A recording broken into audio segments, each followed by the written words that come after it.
I'm standing by for questions. Mike Jacobsen, S-E-N and Jacobsen, is that correct? Yes, S-E-N. Michael or Mike? Michael. I'm Mike. Can you tell us What's up? what's the status, please? Well, good afternoon. My name is Michael Jacobsen. I'm the Director of Emergency Management.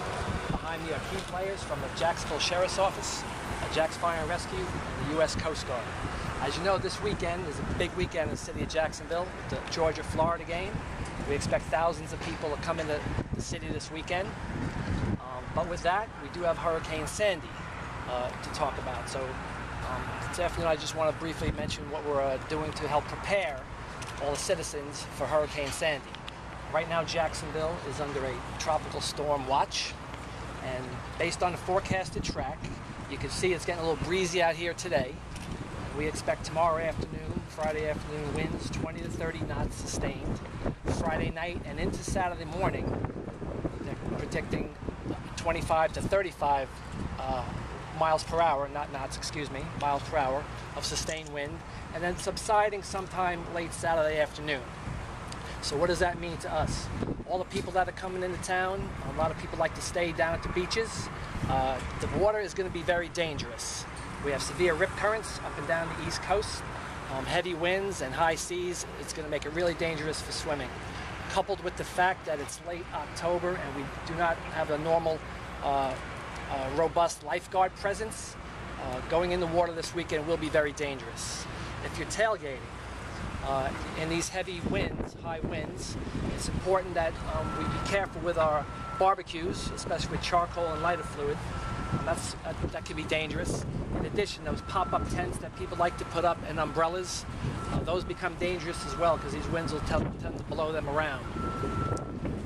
In the recreational vehicle parks in city, as you know, that's starting to get filled up as we speak. They are densely populated with vehicles, and we ask that those folks also do not have any open fire or use their canopies or tents, as that can become really dangerous in that area all throughout the weekend.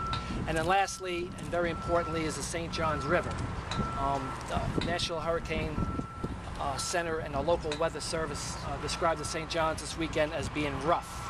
So we traditionally run water taxis to take people from the South Bank to the landing, which is a good way to travel typically. We are going to monitor that situation very closely, and working in coordination with Jack Sheriff's Office and the Coast Guard, we may curtail or suspend the water taxis if we think we need to do that. In addition, recreational boaters, we ask that you make a plan to perhaps come a different way this year. I know we traditionally have a lot of recreational boating tying up along the landing and so forth. That can become dangerous as well if St. John's is rough.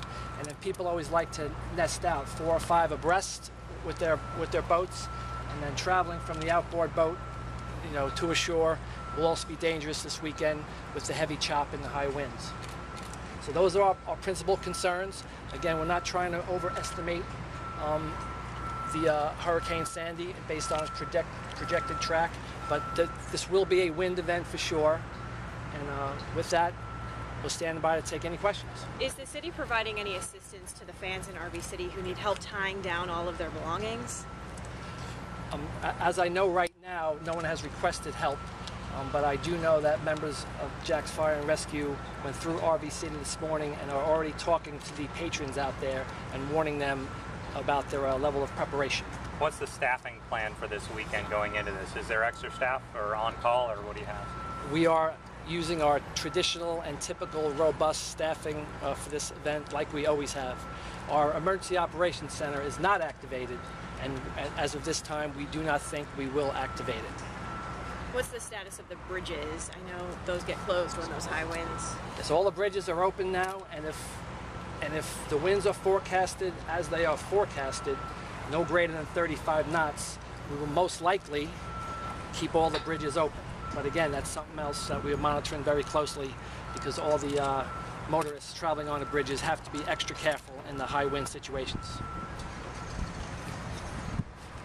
Thank you, sir. Good. Thank you. Thank you very much.